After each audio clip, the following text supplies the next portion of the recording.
Mr. Bana, my sons love you. I know you'd have never met them, but they've seen your new movie. So thank you for the entertainment. I thought it was great.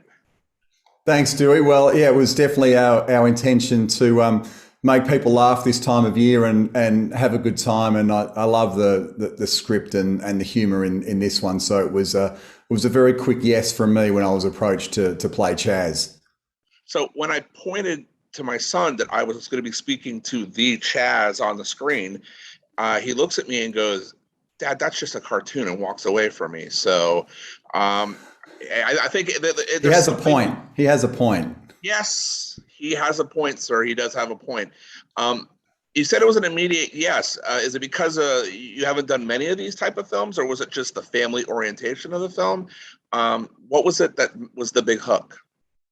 It was a few things actually. I really liked just the basic concept. I love the idea of it before I even read the script. And when I read it, I thought that Harry and Claire had done a fantastic job of kind of culminating the idea into a long story. And there's not too many films that get presented to the world with a bunch of people talking in our native Australian accents. And I've got to say that was a huge appeal to me. I don't get to do it very often. And I just thought it was a great opportunity to present some Australian characters and creatures to the rest of the world. Well, I mean, did you recruit some of your friends to join in, or did you know they were aboard already? I mean, I'm just asking because in Yeah. terms of the cast, it's basically a who's who of actors who come from Australia.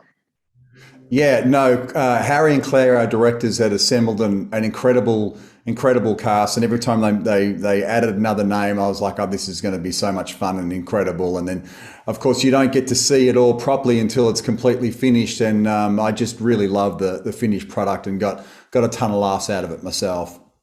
Now, did you like bug them through the process as they were putting it together? Because I'm assuming you had to lay your voice in a booth.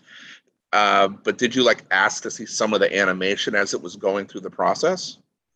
I got to see a little bit as we were going, and I particularly some of the drawings and renderings of Chaz, my character, and I just started laughing immediately as soon as I saw him, particularly when I saw his legs.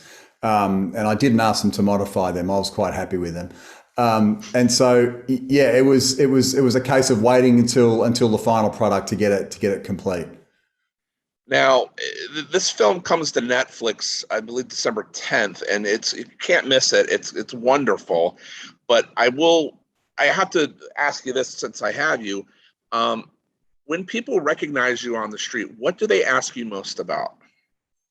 Oh, it's a great question because it really depends on where I am. And I've been lucky enough to be in so many different types of films. It's a bit of a smorgasbord for people's taste. So sometimes if I'm in an airport, it might be a Munich or a Black Hawk Down. If it's an Australian person, it might be Chopper or an old Australian film. And if I'm overseas, it might be Troy. Like it just really depends on where I am and the demographic of the person and whether they're, what sort of movies they're into. So it's always a thrill to, sometimes I try and pick which film it's going to be. And sometimes I think, oh, that person's going to be a time traveler's wife person, or that person's going to be a dirty John. Like it's hard to tell, but it's good fun.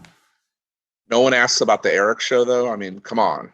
Oh, well, Australians most definitely do. Yeah. Yeah. They don't forget those characters and impersonations. That's for sure.